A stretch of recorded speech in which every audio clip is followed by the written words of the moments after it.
बर्बरता का परिचायक बने पुलिसिया कानून आंखफोड़वा कांड के 40 साल बाद भी इसके पीड़ितों के लिए पुनर्वास की मुकम्मल व्यवस्था नहीं हो पाई है।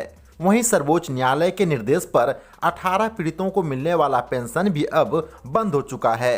जानकारी के अनुसार पिछले साल 2019 के नवंबर से पीड़ितों का पेंशन बंद है।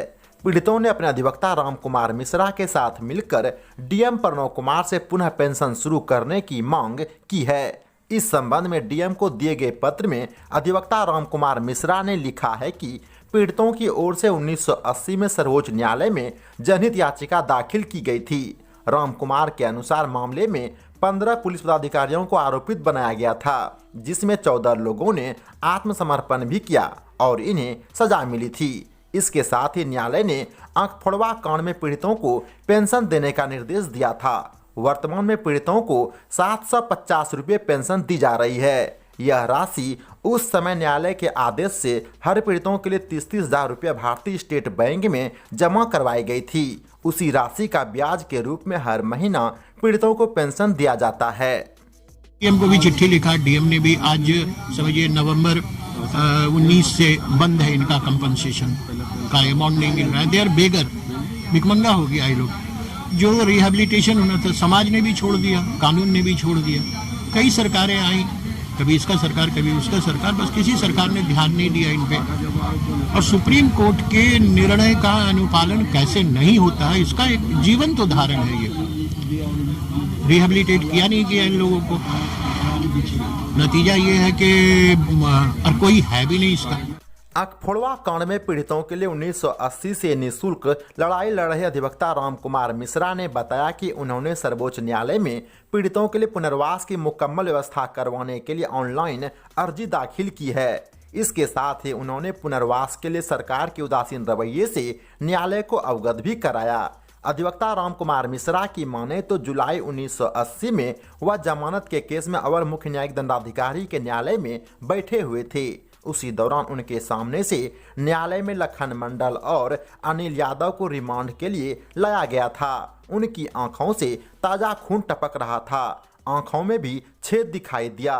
इस दौरान उन्होंने पुलिस पर मुकदमा चलाने के लिए न्यायालय से अनुमति मांगी, लेकिन दुर्भाग्यवश उस समय उन्हें इसकी अनुमति नहीं मिल पाई थी। लेकिन भला अधिवक्ता राम कुमार मिश्रा हार कहां मानने वाले थे। उन्होंने सुप्रीम कोर्ट के वरिष्ठ अधिवक्ता हिंगोरानी को 25 सितंबर 1980 को इस संबंध में पत्र लिखा। इसके पश्चात उक्त अधिवक्ता ने इस पत्र को सर्वोच्च न्यायालय के तत्कालीन न्यायमूर्ति के समक्ष प्रस्तुत किया, जिसे न्यायालय ने याचिका मान लिया था।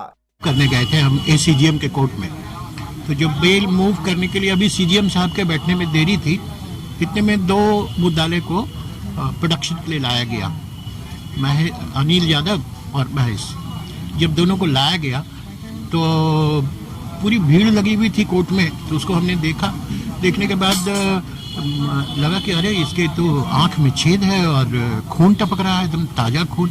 तो उससे हमने पूछा कि भाई क्या बात है, तो उसने कहा कि पुलिस ने आंख फोड़ दिया है और उसमें तेजाब डाल दिया है। तो हमने एसीडीएम साहब से कहा कि ये मामला जो है, ये मामला तो बड़ा गंभीर है और I want to prosecute the police officer.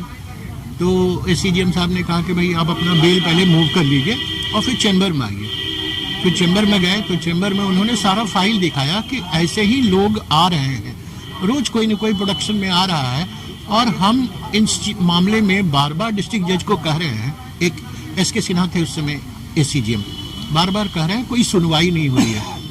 तो फिर हम डिस्ट्रिक्ट जज के पास गए। उस समय रंजीत लाल भगत डिस्ट्रिक्ट जज हुआ करते थे। उनके पास जब गए तो उन्होंने कहा कि कितने दिन से प्रैक्टिस कर रहे हो? तो हमने कहा 1 साल से कर रहे हैं। बोला नेतागिरी मत करो, इन सब चीज़ों पे ध्यान मत दो, आराम से अपनी प्रैक्टिस करो। तो ये बड़ा हमको टच किया कि साहब देख रहे हैं, यंग ब्लड था मेरा भी।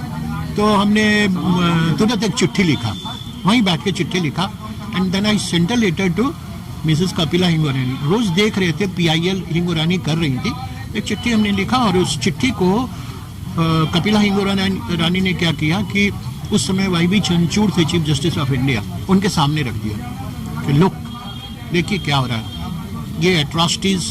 हमने उसमें लिखा था कि फ्रेश ब्लड वाज ट्रिकलिंग, टपक रहा है खून। तो कहा देखिए क्या हो रहा है।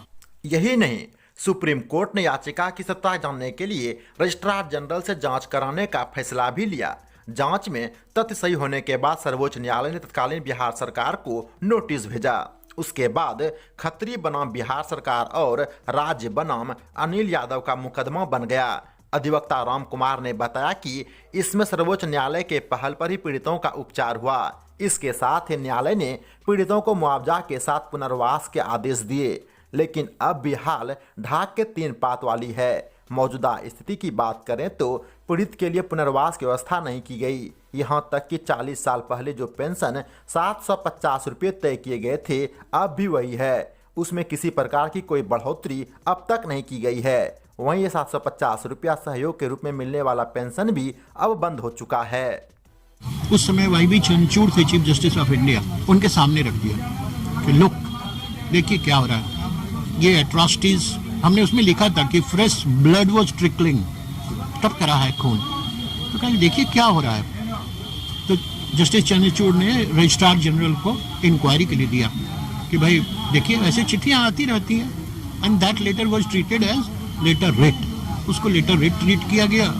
इंक्वायरी हुई, रजिस्ट्रार जनरल ने इंक्वायरी कहा कि हाँ सही है, इट इज अ फैक्ट। तो जब ये ट्रुथ हो गया तो at that time it was a case Ram Kumar Mishra versus state of Bihar, यही केस था। फिर बिहार सरकार को नोटिस किया गया। नोटिस करने के बाद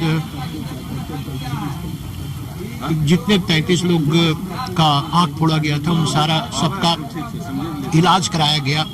उसके रिहैबिलिटेशन का ऑर्डर हुआ। उसको ट्रेनिंग दिया गया, किसी को मोमबत्ती बनाने का, किसी को कुछ ट्रेनिंग दिया गया ताकि इनको काम दिया जाएगा। फिर एक मुश्त कुछ पैसा मिला, फिर कंपनसेशन मिला। आज कंपनसेशन 750 मिल रहा है।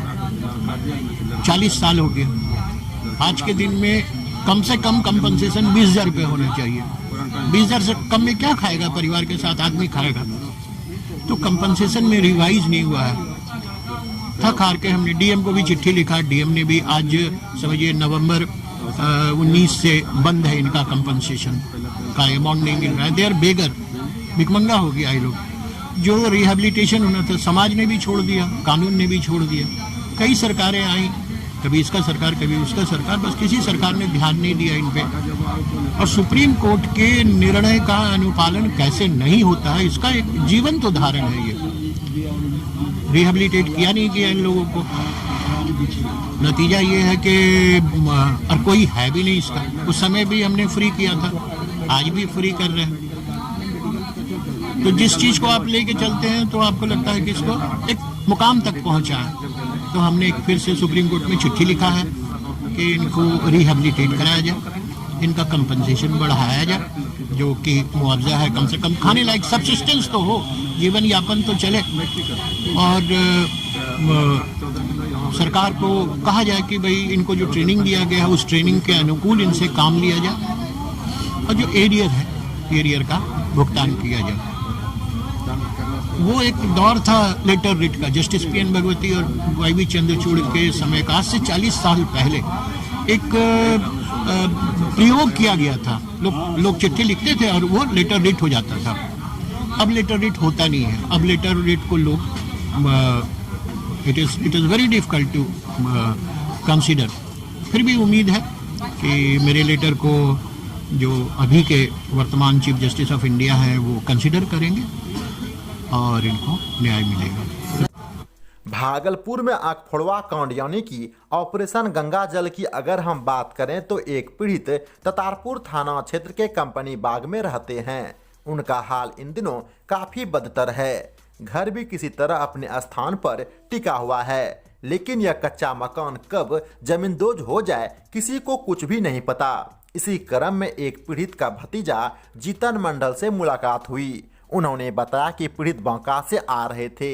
इसी क्रम में रास्ते में उनकी पुलिस के जवानों से कुछ कहासुनी हो गई।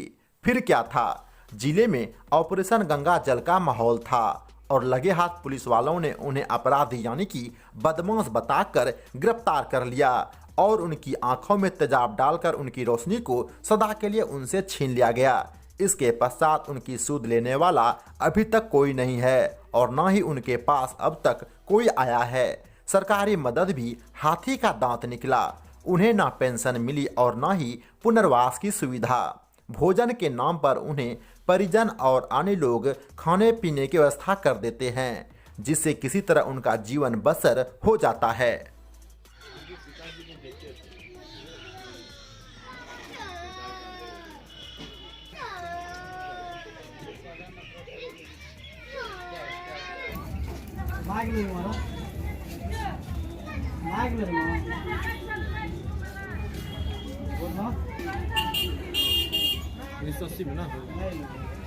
जिस समय घटना हुई थी उस समय आपकी उम्र कितनी थी?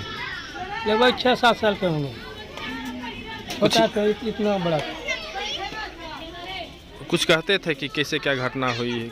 नहीं, ये बात नहीं मालूम। वो बताते नहीं थे? वो तो बांका गए थे, बांका में ट्रेन से आ रहा था, वहीं कुछ पुलिस लोग पकड़ा और वो पुलिस से झंझट हुई, वहीं खो दिया। ये लोग बदमाश थे। यहाँ आने के बाद पता कि लोग बदमाश था, पुलिस ने आँख भोर दिया। उस घटना के बाद उनकी ज़िंदगी कैसी हो गई फिर? ऐसे आई, रोड पे आया, कुछ बच्चा बुतरू कमा रहा था, उसके भाई बड़ा था, कमाता था, वो कुछ खाता था, बैठल रहता था। सरकार की तरफ से कभी कुछ मिला? कभी कुछ नहीं मिला। एक बार फिर से सुप्रीम कोर्ट में अर्जी दी गई है कि इन लोगों को कुछ मिला नहीं या फिर पेंशन वेंशन नहीं मिल रहा है। कुछ नहीं मिला। तो कुछ आस जगी है? आज तो अभी तक नहीं जगी है। क्या नाम है आपका? जीतन मंडल। कौन है आप उनके? उसकी भतीजा है। भागलपुर में 1979 से 1980 के बीच दिल दहला देने वाला आंख फोड़वा कांड आज भी लोगों के जहन में जीवंत है। भागलपुर के ऐसे लोग जो घटना के साक्षी हैं या जिसने घटनाओं को करीब से जाना है, आज भी वह घटनाओं के चर्चा मात्र से ही कुछ पल के लिए सिहर जाता है। घटना उस समय की है जब भागलपुर में अपराध अपने चरम पर था। अपराधी आपराधिक घटनाओं को अंजाम देने के लिए रात का इंतजार भी नहीं करता था। अपराधी किसी भी समय बेधड़क अपराध को अंजाम देता था।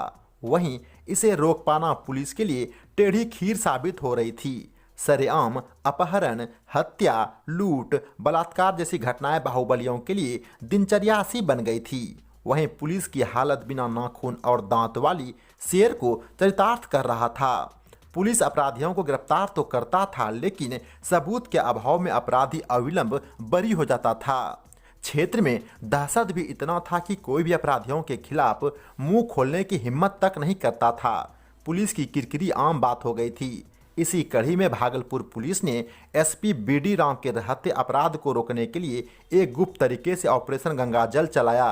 पुलिस महकमे में आंख फोड़वा कांड का गुप्त नाम ऑपरेशन गंगाजल रखा गया था। इस दौरान सबसे पहले भागलपुर के नौगछिया में नामजद तकरीबन सभी अपराधियों के आंखों में मोटी सुई यानी कि टेकुआ चुभो के तेजाब डाला गया था। इसके पश्चात भागलपुर के अन्य थानों में भी ऑपरेशन गंगाजल लगभग शुरू हो गया। करीब 2 साल के अंदर 33 अपराधियों को ऐसी बर्बरतापूर्वक सजा दी गई थी। वहीं तेजाब डालने की अधिकांश घटना रजौन थाना में हुई थी। हालांकि वर्तमान में रजौन थाना बांका जिले में है। कालांतर में बांका भागलपुर के अनुमंडलीय प्रशासनिक इकाई के रूप में था, लेकिन 21 फरवरी 1991 में बांका जिला के रूप में भागलपुर से पृथक होकर अस्तित्व में आया। वहीं दूसरी ओर लगभग 2 साल के अंतराल में ऑपरेशन गंगाजल में 33 लोगों के आंखों की जब रोशनी छीन ली गई तो यह मामला मीडिया में आया। उस निर्मम घटनाक्रम को आंख फोड़वा कांड कहा जाने लगा। जानकारी के अनुसार मामला प्रकाश में आने के बाद इस कांड की अंतर्राष्ट्रीय स्तर पर जांच करवाई गई। हालांकि ऑपरेशन गंगाजल के बाद अपराध में भागलपुर की अगर हम बात करें तो काफ़ी हद तक कमी आई, जिससे आम जनता काफ़ी खुश थे। यही नहीं, जब दिल्ली से उस समय जांच टीम भागलपुर आई तो भागलपुर में कई स्थानों पर जांच टीम के विरुद्ध विरोध प्रदर्शन होना शुरू हो गया। घटना की जांच सीबीआई से कराई गई थी। घटना में शामिल डीएसपी शर्मा, इंस्पेक्टर मांकेश्वर सिंह और दरोगा वसीम सहित तकरीबन दर्जनों पुलिस अधिकारियों को अपने नौकरी से हाथ धोना पड़ा था। भागलपुर में आंख फोड़वा कांड के बाद इस पर आधारित प्रकाश झा के निर्देशन में अजय देवगन की अभिनीत चर्चित फिल्म गंगा जल ने उस समय काफी सुर्खियां बटोरी। फिल्म वैसे तो भागलपुर से जुड़ा हुआ था, लेकिन इसे प्रसिद्धि दुनिया भर में हर जगह मिली। इसके मशहूर डायलॉग आंख दिखाता है, ये आंख में तेजाब डालने वाली घटना से ही जुड़ा हुआ है। 33 लोगों के आंख फोड़ गए और 33 आरोपी थे। ये दोनों आंख फोड़े से कितने साल हो गए? 79 से 80 के बीच में ये आंख फोड़ा गया। और इसके दो हीरो थे, मतलब कहा जाए कि पब्लिक ने इनको हीरो माना था। एक आरबी राम थे और एक बीडी राम थे। आरबी राम एसपी हुआ करते थे, उनके एसपी होने के दौरान ये चला। मतलब आपराधिक घटनाएं बढ़ रही थी। लोगों के दिमाग में हुआ कि कुछ ऐसा किया जाए जो कि एक मोनूमेंट टाइप का हो, तो पकड़ के लोग आंख फोड़ दिए। तो देखेगा कि अरे अपराधी का आंख फोड़ देता है तो अपराध कमेगा। इसमें सजा मिली? अभी तक ट्रायल तो चला और इधर तो 17 लोग बच गए हैं जो विक्टिम है, और उधर भी ट्रायल के दौरान बहुत लोग मर गए, बहुत लोगों का निधन हो गया। मगर जो बचे, हमारे हिसाब से किसी को सजा नहीं मिली। हमारे हिसाब से प्रूव नहीं कर सका। जो प्रूव करना था जिसको, वो प्रूव करना था स्टेट को। और किसके अगेंस्ट? तो स्टेट के against. Police is also party of the state, so state against state, it is very difficult. Sir 40 साल हो गया फोड़वा कांड का।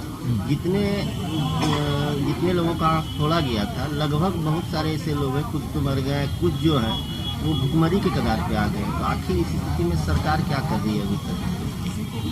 सरकार कुछ नहीं करती है। कहता है India is a welfare state. तो वेलफेयर स्टेट का मतलब होता है कि इनको सोशल सिक्योरिटी देनी है। अगर वेलफेयर स्टेट होगा तो इनको रोटी कपड़ा मकान तो देना ही है। मगर एक एक छोटे छोटे चीज़ों के लिए न्यायालय के पास जाना पड़ता है, और वो भी छोटा मोटा न्यायालय नहीं, सीधा सुप्रीम कोर्ट जाइए। पहले भी अगर हम सुप्रीम कोर्ट नहीं गए होते तो ये स्थिति ना होती। आज हम सुप्रीम कोर्ट गए हैं तो पूरा उम्मीद है कि फिर से सुप्रीम कोर्ट एक डायरेक्टिव देगी और उसी डायरेक्टिव को सरकार मानेगी। मतलब जस्टिस डिलेड जो है, विलंब से मिलने वाला न्याय का ये बहुत बड़ा उदाहरण है। सर्वोच्च न्यायालय के रिहैबिलिटेशन, पुनर्वास का आदेश, सबसे बड़ी बात है। मुआवजा तो आगे पीछे है, पुनर्वास का आदेश उसमें दिया गया है। Khatri versus state of Bihar और Anil Yadav versus state of Bihar, 2 मुकदमा है। दोनों मुकदमा में पुनर्वास का आदेश है, मगर सरकार ने पुनर्वास नहीं किया। लेट अस होप, देखते हैं, उम्मीद करते हैं कि न्याय मिले। पहले न्याय मिले, फिर उस न्याय को, दिया हुआ न्याय को सरकार माने, फिर सरकार नीचे डीएम तक लाएगा, फिर डीएम उसका अनुपालन करे। बड़ा हमारे यहाँ की जो प्रणाली है वो बहुत कठिन है। किसी भी जगह पर जाके कड़ी टूटने से फिर से उस कड़ी में पूरा सांप सीढ़ी है, पूरा सांप सीढ़ी। 99 पे आपको सांप काटेगा तो फिर आप 0 पर आ जाएंगे, फिर चढ़िए ऊपर। तो ये बड़ा कठिन है।